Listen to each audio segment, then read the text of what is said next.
find any resistance in putting it together? Did anyone come up with work and not want anything shown, or? Oh, no. Everyone was very cooperative, and some people in this audience know that sometimes my husband was part of certain controversies, but because he acted from principle, as did Fred Sr., everyone was very happy to tell the story. And while it is the story of Fred Ross Sr. and a little bit about Fred Ross Jr., it's not intended in any way to be about the deification or anything of a particular individual. They are just vehicles to talk about the importance of organizing. Fred Ross Sr. did have a certain model and tenacity about organizing, and my husband had a vision about it. But it really, we named the film American Agitators, because not American Agitator, but American Agitators, because you and you and you and you and all of us can be American agitators. Yeah. What have you found most rewarding about this whole process? Well, for me, it's been a little bit of an odd process, you must imagine, because I didn't know when we started it that I would be in this role. I made a promise to my husband that I would carry on. I actually, some of you know, I'm a full-time union labor lawyer, and my clients wonder where I am. But anyhow, but there's a nexus between all of that, and fortunately, most of my clients have been showing the films. But the film has been very rewarding wherever I go. We've had very positive reactions. That's meaningful, and oftentimes I do come across people who knew the Freds, and there's a lot of love, and that's nice too, to have all that love that I can share in. And one of the things that I will tell, which I don't usually talk about, is one of the things that people always tell me about my husband was how kind he was. And so, you know, you hear he was a great orator, he was a great organizer, but for me, because we have children, I'd like them to be able to carry on my husband's legacy. The fact that people talk about how kind he was, I can tell them that that's something that they can do too. Because he always connected with people, listened to what they needed on both the macro and the micro level, and you know, that's a powerful thing at all levels. So. It seemed like such a powerful tool that both of them used was the house meetings and the individual reaching out to people, the connection, human. Do you think that can still exist today? I think it's as important today as it was then. We screened this film in Oxnard right after the raids in the fields. Just happened that that's when we wound up in Oxnard, and we showed the film with the UFW and CAUSE and other labor organizations and so forth. It was a tremendous turnout, and there they actually afterwards organized people to be trained to do house meetings, because the power of house meetings is that people can talk to each other and talk about what's important to them and figure out a course of action, but it also is a place that's safe. And it's sometimes very scary for people to talk in their workplace or in their community, and so to be able to have a house meeting where you can talk and come and strategize in these times that we're in is very, very important. And that is one of the, so I think house meetings continues to be a very important part of organizing. It gives you the opportunity to reflect and think, and for people to take on leadership in their own community, identify things that are important to them, and then move to action, but to start in a place that's safe. Yeah, and start to trust each other if they can't trust the powers that be. And the Fight for 15 story that's there, I don't know, these stories were ones where they may or may not have been trained by the Freds, but there's a legacy that goes on, and those women there who were part of the Dollar General campaign, they met in their homes and they talked about what their experiences were, and then they went to the union and said, how can we go forward? It's the same thing, which is when you feel safe enough to identify what's important to you, you can move forward. Yes. Do you mind if I ask about you and Fred, how did you meet? Were you guys both walking this path or interconnected in that way? Oh yes, we were walking this path. I would say we were orbiting around each other until we found each other. We both had a little bit of a journey before that happened, but I don't know you well enough to share all that. But other than to say I was very lucky to have met him, and our lives were simpatico in every way, which is why this is, I'm glad to be able to carry this on, because these principles are the principles that I live with every day. And so, yes, and he was cute too. Does anyone in the audience have any questions? actions, some history? There's some hands there. I have the light right in my eyes, so hopefully you can call on people. Is this streaming at all? Yeah, okay, so I can talk about that. Thank you. I know you're not a shill, but thanks anyhow. So we have now contracted with an organization called Gather. What's happening? Oh, the screen's coming down. And people can go to our website, AmericanAgitators.com. It's going to be a little bit more updated in the next month. But you can go to screen, if you want to do a screening, you can arrange to do one. You could do it in your home. You could do it at your union hall, your church. We can help you rent a theater to do it. We can work with our agent who does theatrical screenings. So yes, it's not going to be, hopefully maybe after this year, after we're successful, an actual screener, I don't know what, Netflix, Hulu, somebody will pick it up. But you can screen it even now. If you would like to screen it, just go to our website and it will be possible. And I hope you do. But the bigger TV, the better. But Is that the hopes for it? More platforms? yes, I mean, the goal of this film, I feel that there's some converts here already, so I still think it's important for you guys to see the film, but I think you would agree we want this film to be seen by all generations in all parts of this country. The more people see it, we're gonna make an effort right now. I've been doing the theatrical release, but I'm really focused on the next number of months with civic engagement groups to make sure that we can use this film as we head into the midterms for people to be motivated and see the importance of organizing to get out the vote. Do you feel it's striking a nerve right now in this climate that we live in? I think so. I was telling you before the film started that we finished this film before Trump was reelected, hard to say out loud, and there are things in this film that to me are more powerful now and more than we even anticipated. Some of them are in the film to sort of show the arc of the Freds and what their journey was and what informed them to take action, but we didn't know the other piece of it. So a couple ones that I always talk about, well, one is, and I did hear you respond, one is the one I love, is the Bobby Kennedy set piece where he says to the DA and the sheriff, please go read the Constitution, and Lord knows people should, and then actually honor it would be good too. And then the piece where Dale Manami, who's a well-known civil rights lawyer who's been active in the Japanese American community for many years and was involved in the Korematsu case and other things, he says in this in the film, I remember this is filmed before Trump, before what we're living through now, he said, what was the crime? I'm talking about the Japanese internment. What was the crime? The crime was racial ancestry. What was the law? The law is national security. And to me that's like so chilling, because what we're facing right now with the ICE raids and the murders and all of that is the same thing. But it leaves me with two thoughts, which is, one is that's not a good thing that level of hate and fascism has returned. On the other hand, we lived through that period and many positive things came out, and we actually had reconciliation in many ways after that. And so I am hopeful. I hope that one of the things I'd like to say about this film, and maybe it is one of the axioms, is the necessity to have optimism. I think Eliseo says that, well, you can't be an organizer without optimism. I don't actually think you can live in these very dark times without optimism. Otherwise, you might just go to bed and put the covers over your head. So I hope that's what this film, provides to others. But even just the whole arc of all of these, there was a lot of dark times that you can look at this film in both ways. There's a lot of optimism, a lot of change, or a lot of dark times that, if you follow the arc of Fred Sr. and Fred Jr. too, and a lot of brave people came forward, a lot of people organized to change the world, and I'm still hopeful for that. Well, it's powerful what people are willing to do to stand up for what's right. Did anyone here in the back comment, question?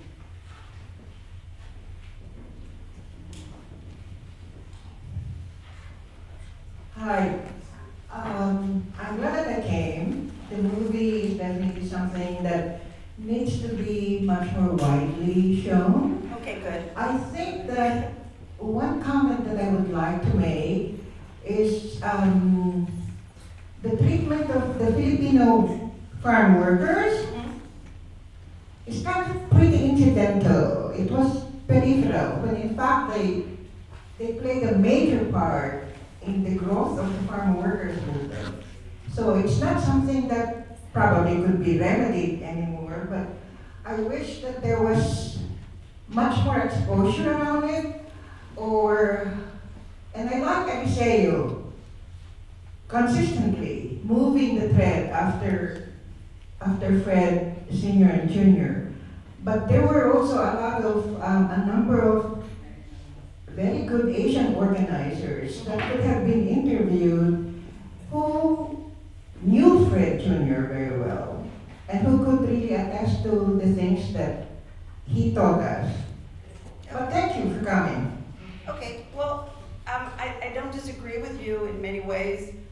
There were tremendous Filipino leaders in the farm workers, so Larry Leon there, Pete Velasco, Philip de la Cruz, amongst, many, many others. I think it is a story that needs to be told. I don't know if you've seen Larry the musical, which sounds like funny thing, but it's a story of Larry Leon, which is very powerful, and I do think that there's a lot more being told about the Filipino story as part of the farm worker story. This is not a farm worker movie, so that also makes it a little complicated. This is about the arc, and I hope people appreciate that most of the organizing did was multiracial with people from different backgrounds and continued to be. So I don't disagree with you. Never can capture enough in the film, but certainly the Filipino farm worker story is a rich story that continues to need to be told. Well, the time span alone, 50, 60 years, and Yes. who knows how much was left on the cutting room floor. Well, yeah, there's always something. I have some things I would have liked to have in there too, but whatever. No, it's not. Oh, I have another question. Did you attempt to get the rights to any of Woody Guthrie's music, or a remastering of it in another way? Because I think it'd be really effective. That's nice. Yeah, I know. No, well, you do see that there is that beautiful picture of Fred Sr. with Woody, which we have to, yes. No, I know you're asking about the music. This music we didn't do that. But the music, I don't know if some of you I might have explained to us were waiting. The music for this film was scored for this film. There's a composer, award-winning composer, his name is Mark Adler, and he wrote all the music for the whole film, including, I don't know if you could hear, because we might have ended it, a song that's at the end. And the musicians who performed this music were members of the Musicians Union Local 6 in Los Angeles, because this whole film is union, I hope you know. And so there isn't any historic music in that way. There's a lot of archival stuff, which is why this film as a documentary is probably one of the more expensive documentaries, but all well worth it. And whatever, obviously we're big Woody fans in our family, and I think next week I'm actually going to a film at the Jewish Film Festival, which is somehow about the Jewish community in Woody Guthrie, which I don't know about, but look for it. So, anyhow. You have another comment over? Yes. I took away one of the important things that the organization sought was to increase voter turnout. Mm-hmm. Our last election was nationally 20%. LA County was under 40% turnout. That is, all the registered voters, with 37% people voted. Are you aware of any activity to try to improve that voter turnout for these midterms? Oh, I think there is, and that's why I said even my own focus for the next 2 months is to work for the whole assortment of organizations, from Voto Latino to College Democrats to, and there are organizations in every state and whatever who are doing GOTV. I think it's super important. It's also important to be doing it on the campuses. And some people know this. In my other hat, I represent the UAW, represents thousands of workers at universities across the country. And, we're trying to, because a long time, many students were kind of turned off by traditional politics, but I think at this moment, everyone realizes that our own futures are so tied to that. The attacks on education, the attacks on science, the attacks on that's a terrible thing that's happening, but the good thing that's happening is people are seeing the connection at all ages between the power of voting and what your lives are like every day. So I'm hopeful. There's a lot of organizations doing all kinds of things around that and around protecting democracy as well. So, in my optimistic view, yes, I think there's some hope, and there are organizations doing it, including DSA, which is doing a lot all over, including in Los Angeles. Anyone else have some striking? Yes. I know this is a little touchy, but the Caesar, Oh, I knew. It was How very did it go well that far without asking? it you? was Go ahead. very well handled. It was you very know, what? Very well handled. You Thank gave you. him what he needed, and that was that. And the shocker for me, I know it's a little unrelated, is Dolores Huerta, when she came out and said what she did. It's just amazing. I'm sorry, one more comment is That's that he was in such a public arena and yet managed to do what he did. But you did a superb job. My young daughter is very active in Knoxville.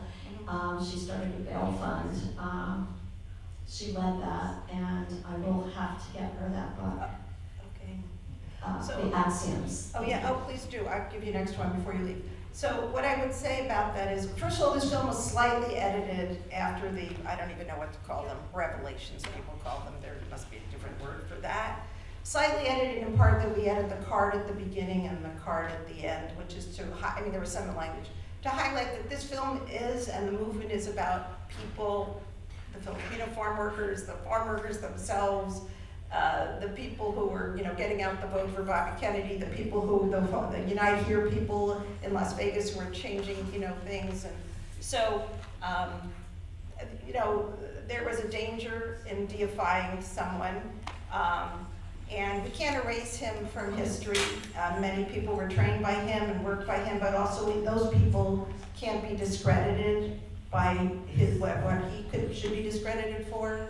Dolores, I consider part of my family, and she just turned 96, and she's still everywhere motivating people to get out the vote. She's to speak out around a host of issues. Long before she told her own story, she was always very strong around women's issues. She was on the board of Fund for a Feminist Majority. She spoke out about farm worker women's rights. So, very brave thing for her to do, no benefit to her. I think she did it to support the other women who came forward. And yeah, so we all, but the farm worker story in that regard is no different than other parts of the labor movement or the country we live in. And did people know, I don't know, you were asking me that question, I couldn't tell if that was implied in that, which is the nature of sexual abuse is that it's private and that it's meant that people are intimidated to be quiet. And so most people don't know what's going on until it becomes public. And so I don't believe that most people knew that it was happening. Because I think people would have spoken out. So I can't say no one knew, but I would say most people did not know. And the grace of Dolores to wait a lifetime, and only when others came out. Right. Yeah. Well, I think many of us are, it's always difficult, which is when you give the choice to speak out, well, does it also discredit the movement? It's a very difficult, people have been put in that situation, terrible situation to be put in. Any other questions, comments? One in the back.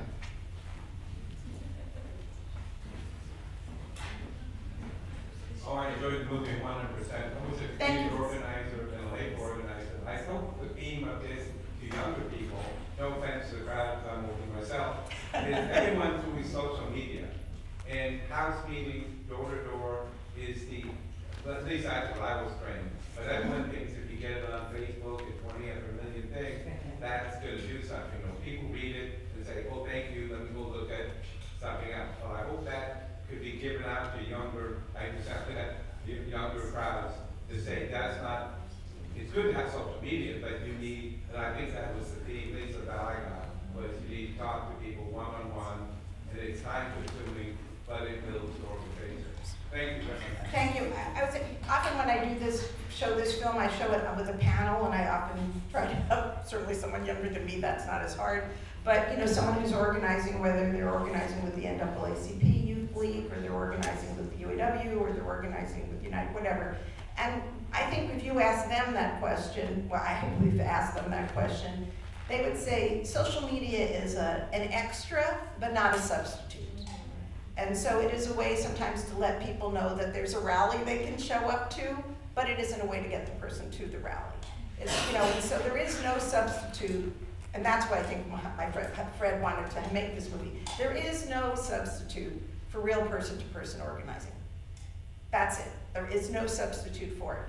But we live in a time where people are on social media, and you can tell stories and things like that, and I think it can enhance it. So as long as we view it as an enhancement and not a substitute, I think we're in good shape. I'm sure you've seen this movie countless times at this point. The first time you saw it all the way through the finished product, what were your initial thoughts, feelings? Well, as you might imagine, it's a little shocking for me the very first time is when I heard my husband's voice, which sent a chill down my spine. But after I, you know, survived that, I would say, I just think the part that I actually think it's a very beautiful film, separate and apart from the story. I hope you think so. I'm so proud of Ray and our, you know, editing team and all of them, because, you know, there was so much archival footage, and they had to choose the footage, and then they had to put it together, and they had to tell this story, and they had to keep you engaged, which I seem like you were engaged for this hour and a half, which I'm very glad of, though we are making an hour version. For classrooms. We do have a K through 12 curriculum, and we have an organizing training curriculum that goes with it, so just want you to know that, snuck that into the answer.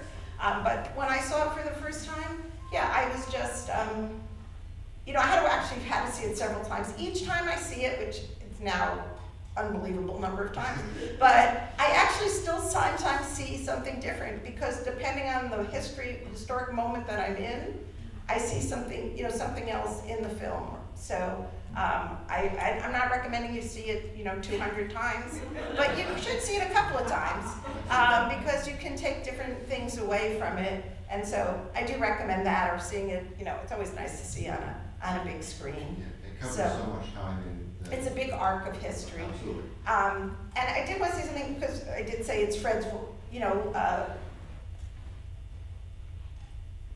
Luis Valdez is the narrator of this film, which is sort of interesting, because the trailer before this, you see that his film is coming out, and which is also interesting. And also, the woman who tells the story of the Japanese internment camp, she just wrote a book. So anyhow, there's a lot of, it sort of happened that a lot of people who are connected to this film are like very public at this moment. I mean, Luis always has been. But the other voice, other than Luis, that is the narrator of the film, is Fred Jr.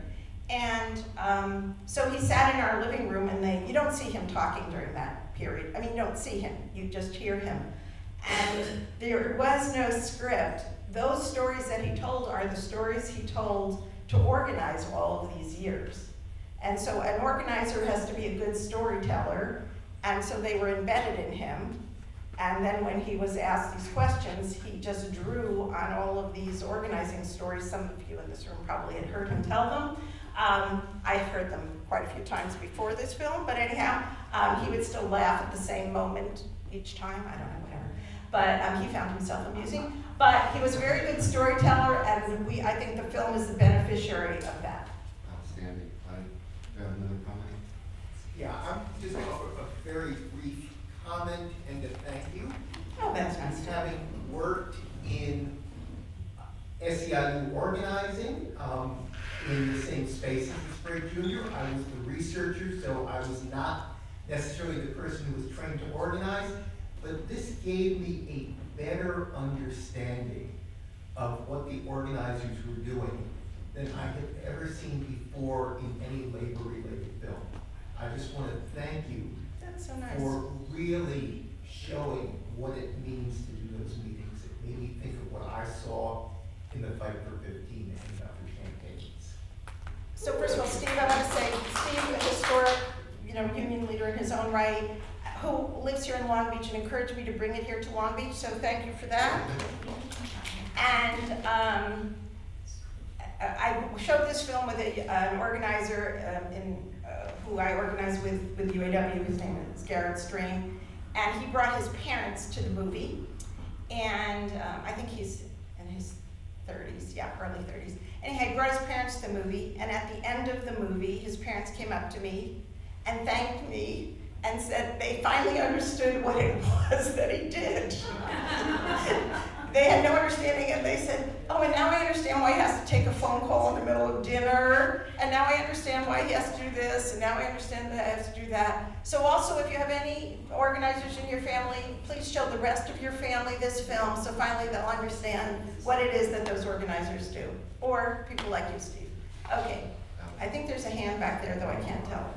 I'm Margo. I'm an organizer. I don't need a microphone. Okay, that's good. I just want to say something of a personal note to you. Oh, I don't know you, oh, but I got a okay. lot of emails from you, Oh, who are you? especially over the past few years. What is your name? Can you- David Bullock. Oh, David, And oh, I yes. worked with Steve, worked with your husband. I like a 10-year organizing campaign for healthcare workers. Yes, I know who you are. He played a major role in northern, southern, central California for several years. Mm-hmm. And my comment, well, thank you for your husband. That's very kind, and thank you for all your work. I think I knew you once at Well, that's all right. $3.99, right? Not Isn't about that me, you? correct. But I wanted to comment that the way you guys made this film about his father, and you described how his father was so unassuming background. In a way, I know what it's about, but I'm gonna be a little parochial, because I think your husband was more than a footnote to this music, the movie. Oh, that's the part that I would have put in the movie, but continue. I understand. He was an incredible organizer, an incredible human being. That's so And nice. thank you so much for me. That's nice. Well, remember the part where I said I like traveling around this film because I hear what a wonderful person my husband was? There you have it. And it is true, Fred designed the film, and so there's a lot about the film that he's not in it, you Yeah. know? And I tried once he passed away and we were still working on the film to like jam in more things, but Ray said to me that this was what Fred wanted. And I said, I know what Fred wanted. But anyhow, because after Fred left SEIU, some of you know that Fred left SEIU, he went to work for the IBW, and he created a program called Organizing Stewards, which still exists today. And he trained people who work for PG&E or Nevada Energy to be organizers in the community, to do political organizing. And there are now hundreds and hundreds of those workers who do organizing every day. They went through the training, they worked for the union first, and now they just volunteer to do it. And so he took this model, you know, wherever he went, he took the model, and he left his imprint. And there's lots of other stories. And the other part that's not in this film, since I have the microphone and Dave was kind enough to cue me up, which is that these issues can be used around international issues. And my husband was the head of an organization called Neighbor to Neighbor, and he fought against Contra Aid and against the funding of the military in El Salvador. They did a boycott around Folgers Coffee. I think you see like one picture of it or something. But it was the very same tools that he took onto a grand scale. And I think you hear Bob Purcell, who's a dear friend of ours who knew Fred since they were 20, which is that was one of the things he could do, which is he took these tools and then he could have a bigger vision of how they could be used. And, you know, so we tell part of his story, and if you want to know more about it, maybe there'll be another, maybe there'll be a second story, but he wouldn't have wanted it, and even the axioms that you have, he was never in the axioms, even though, and so when he died, I said, too bad for you, man, and now his lessons and his pictures are in the axioms, I redid them, and so hopefully he'll live on in that way. So thank you for that. And thank you, Margo. Thank you so much for doing the film, for yourself. Thank you for all your support. And if you want